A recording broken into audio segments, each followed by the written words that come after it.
This is the weekly sales meeting for March 8th, 2026. My name is Chris Fleming. You can reach me at chris@cdmediaconsulting.com or go to our website at cdmediaconsulting.com. Today's topic, don't fiddle while Rome burns.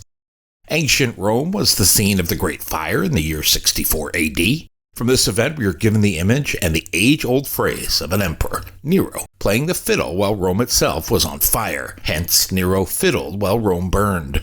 What we get is an image of a leader detached from his people's suffering. He is more focused on personal indulgence than on governance. To understand this often uttered phrase, we need to look at the Empire of Rome and its leadership during that period. Nero became Emperor of Rome in 54 AD at the age of 16. He succeeded his stepfather, Emperor Claudius. Nero's reign was guided by capable advisors like Seneca, the philosopher, and Burrus, the head of the Praetorian Guard. These early years were marked by stability and reasonable governance. As Nero grew older, his thirst for power and artistic ambitions overshadowed his responsibilities as a ruler. Nero was not a conventional emperor. He fancied himself to be a great artist and performer. He dedicated much of his time to music, theater, and poetry. This self-indulgence alienated him from Rome's elite. They considered such pursuits beneath the dignity of an emperor. Nonetheless, Nero's artistic passions would play a role in the enduring myth of him fiddling during the Great Fire. The Great Fire, which began on the night of July 18th in 64 AD and burned for 6 days. It began in the crowded and chaotic streets of the city. Fueled by tightly packed wooden structures, the fire spread and spread quick. It consumed vast portions of Rome over 6 days. The cause of the fire remains uncertain. Some theories suggest an accident, such as an errant spark in a crowded area. Others claim that Nero himself may have ordered the fire to clear space for his grand architectural plans. This accusation likely stemmed from political rivalries and resentment. Under the umbrella of never let the truth get in the way of a good story, we know that Nero did not actually fiddle while Rome burned. For one, the fiddle, or violin, did not exist in ancient Rome. Instead, Nero was known to play the cithara, a type of lyre. During the fire, Nero was not in the city, but at his palace in Antium, about 35 miles from Rome. Upon learning of the disaster, Nero reportedly returned to Rome and took measures to assist the displaced population. He opened his gardens to shelter the homeless. He arranged for food supplies to be distributed. Despite these efforts, rumors persisted that Nero had performed music while watching the city burn. Some accounts suggest he sang about the destruction of Troy. It was as if he were drawing a parallel between that ancient tragedy and the fire in Rome. Whether true or not, it paints this image of Nero as a detached and self-indulgent ruler. This story gained traction, solidifying his reputation in history. To divert suspicion from himself, Nero sought scapegoats for the fire. He targeted the Christians. They were a minority religious group viewed with suspicion by many Romans. Christians were accused of arson and subjected to brutal punishments. This included crucifixion and being buried alive. His decision to blame an innocent group only reinforced the image of him as a tyrant who prioritized self-preservation over truth.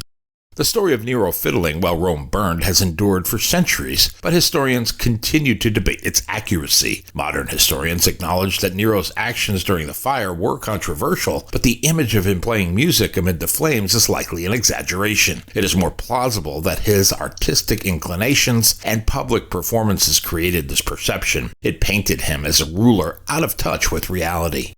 Nero's reign ended in 68 AD when he faced widespread rebellion and was declared an enemy of the state by the Senate. Facing capture, Nero chose to take his own life. Nero fiddled while Rome burned has since become a metaphor for those who neglect their duties during a crisis. While the historical accuracy of the claim is dubious, its symbolic power remains strong. This serves as a cautionary tale about the consequences of self-indulgence, poor leadership, and the manipulation of perception. While historians debate whether the story is literally true, the message it carries is powerful. That message is that ignoring urgent problems while wasting time on less important things leads to disaster. Sellers are often guilty of the same mistake. We could focus on actions that drive revenue and build relationships, or we waste time on tasks that feel productive but deliver very little. Like Nero, we fiddle while our opportunities burn.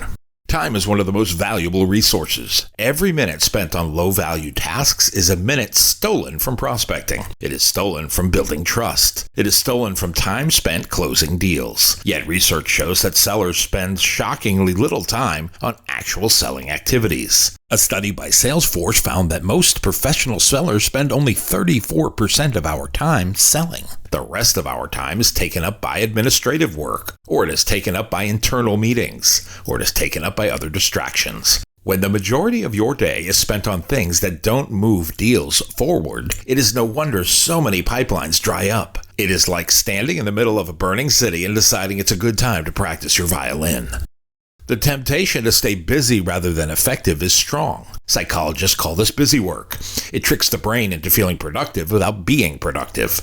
Peter Drucker once said, "There is nothing so useless as doing efficiently what should not be done at all." Sellers today often find themselves cleaning up CRM notes. They are reorganizing email folders or endlessly researching prospects instead of picking up the phone. These activities feel safer. They are more comfortable than facing the rejection and discomfort that comes with real selling. But because something feels safe does not mean it is smart. There is also a cultural problem inside many companies. Managers often measure activities instead of outcomes. If a seller turns in perfectly filled out reports and attends every internal meeting, they may look busy enough to stay out of trouble, even if they aren't bringing in business. This breeds a culture where fiddling is rewarded and results are ignored. As Stephen Covey put it, the key is not to prioritize what is on your schedule, but to schedule your priorities. Sellers must stop confusing being busy with being effective. Activity for the sake of activity only makes the fire spread faster. The reality is that only a few activities move the needle. Prospecting, discovery, presenting solutions, and asking for the business are the drivers of success. Everything else is secondary. According to HubSpot's 2024 sales report, 72% of top-performing salespeople say their success comes from consistently spending time on prospecting activities. That is even when they didn't feel like it. The average seller, however, spends less than an hour a day on prospecting. That is the modern equivalent of fiddling while Rome burns, ignoring the one thing that could save the day in favor of distractions. Even when working, many are working on the wrong deals. We pour time and energy into prospects who are not qualified, who have no real need, no money, or no urgency. We chase maybe deals instead of moving on to better opportunities. As sales expert Anthony Iannaro once said, the opposite of yes is not no. It is maybe. Every minute spent chasing a weak maybe is a minute lost chasing a strong yes. We need to become better at qualifying fast and moving on when deals aren't real. Focus your energy where it matters. Time is a fire that consumes everything, and it can never be reclaimed. Some historians suggest that Nero set the fire himself to clear land for a grand palace he wanted to build. Whether true or not, it reminds us that sometimes the biggest threats are self-inflicted. It is not usually the market, the economy, or the competition that destroys your pipeline. It is your habits. Bad habits, like spending too much time preparing and not enough time acting, are often the real cause of failure. Henry Ford put it plainly when he said you can't build a reputation on what you're going to do. If your daily habits are built around planning instead of action, no amount of goal setting will save them. Technology has made this problem even worse. With so many tools, apps, and platforms available, it's easy for sellers to hide behind screens instead of having real conversations. Sales automation can help scale outreach, but it can also lead to laziness. Sending 500 templated emails is not the same as making 20 thoughtful phone calls. The illusion of productivity is strong. Winston Churchill said, however beautiful the strategy, you should occasionally look at the results. We should take that to heart. If you aren't setting meetings, creating new opportunities, or moving deals forward, all the fancy tools in the world don't matter. They are just fiddles in the burning city. Another danger is emotional resistance. Making real sales calls, asking hard questions, and facing rejection is scary. It is human nature to avoid discomfort, but selling is a profession that rewards courage, not comfort. As Brené Brown said, you can choose courage or you can choose comfort, but you cannot choose both. If you are spending your days fixing your LinkedIn profile, tweaking a proposal for the 10th time, or updating spreadsheets, you are choosing comfort. You are avoiding the hard but necessary work that leads to success. Meanwhile, the market moves on. Competitors swoop in. Opportunities dry up. Your city burns. Leaders and managers have a large role to play in fixing this problem. We must set clearer expectations around what activities matter and hold our teams accountable to those standards. Metrics like calls made, meetings booked, and proposals sent should matter more than hours logged on your CRM. Coaching should focus on building better habits, not just tracking numbers. As legendary basketball coach John Wooden said, don't mistake activity for achievement. Leaders must help sellers get comfortable with being uncomfortable, pushing them to prioritize real selling over feel-good busy work.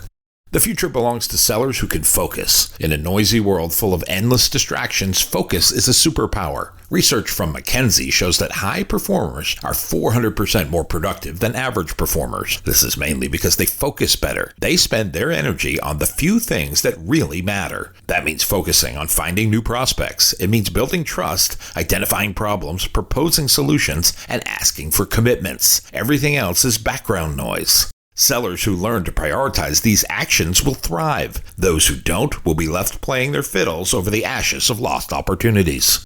Some may argue that administration and research are necessary parts of the job, and that is true to a point. Preparation is important. Following up is important, but these activities must be kept in balance. Preparation should not become procrastination. Research should not become avoidance. Abraham Lincoln said, "Give me 6 hours to chop down a tree, and I will spend the first 4 sharpening the axe." But notice, after sharpening the axe, he still swung it. Many sellers sharpen and sharpen and sharpen, but never swing. At some point, the work must be done.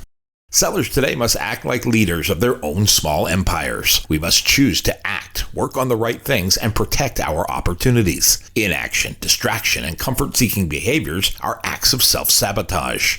The fires of lost opportunities, missed quotas, and shrinking territories are very real. No amount of fiddling will put them out. Focus on what matters most. It is easy to drift toward comfort. It is easy to mistake motion for progress. But true sales success demands clarity, courage, and it demands action. The fires are always burning. In the economy, in the competition, in the customer's changing needs, the fire burns. Sellers who waste time are choosing to fiddle while Rome burns. If you focus, act, and prioritize what matters, you will not only survive, you will also thrive. You will build something far stronger than Nero's fragile empire. You will build a lasting career. You will build strong customer relationships. And you will build a resilient pipeline that no fire can destroy. My new book, Double Your Revenue, is now available on Amazon.com. If you like what you've heard here today, please consider ordering a copy or 2. You can always send one to a friend. Go to cdmediaconsulting.com right now and follow the instructions to order.